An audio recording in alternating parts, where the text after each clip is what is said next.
अगर आप भी मयूर फिल्म भोजपुरी के ऑडियो वीडियो देखना चाहते हैं तो प्लीज हमारे चैनल को सब्सक्राइब करें और बेल आइकन दबाना ना भूलें। प्रेम से बोला छठी मैया की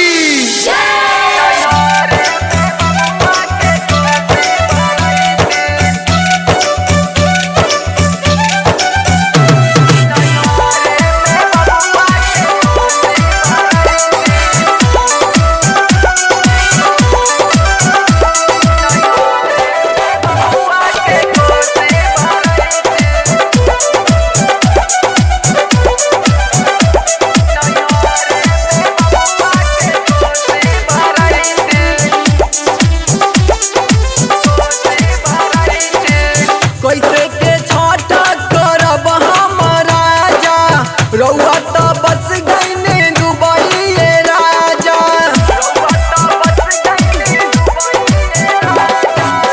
कैसे के छठ करब हम राजा, रउआ तो बस गईने दुबई राजा।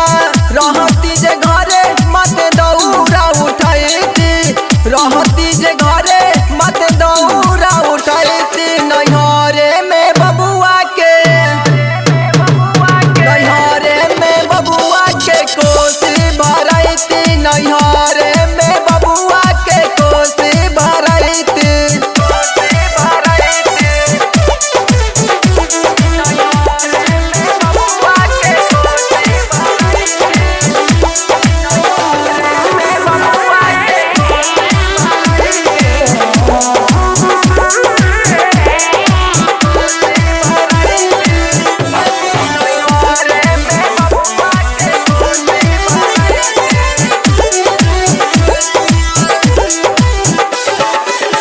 जेकर घरे बाले सजनवा बाजता उनका घरे बजनवा।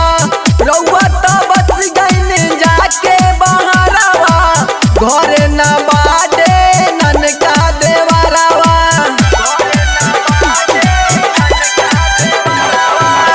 जेकर घरे बाले सजनवा बाजता उनका घरे बजनवा। रउआ तो बस गईन जाके बहरवा, घरे न बावे ननका देवरवा।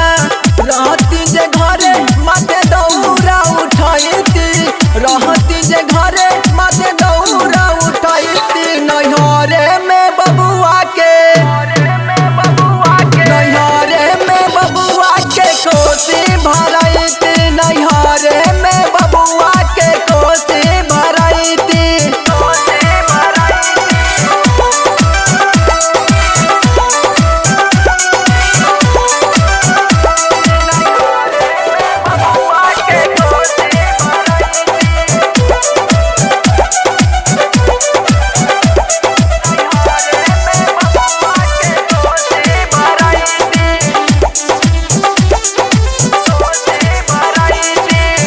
नीतीश देवेंद्र और करण हरेंद्र कहेले छठी घाट लगे बड़ सुंदर।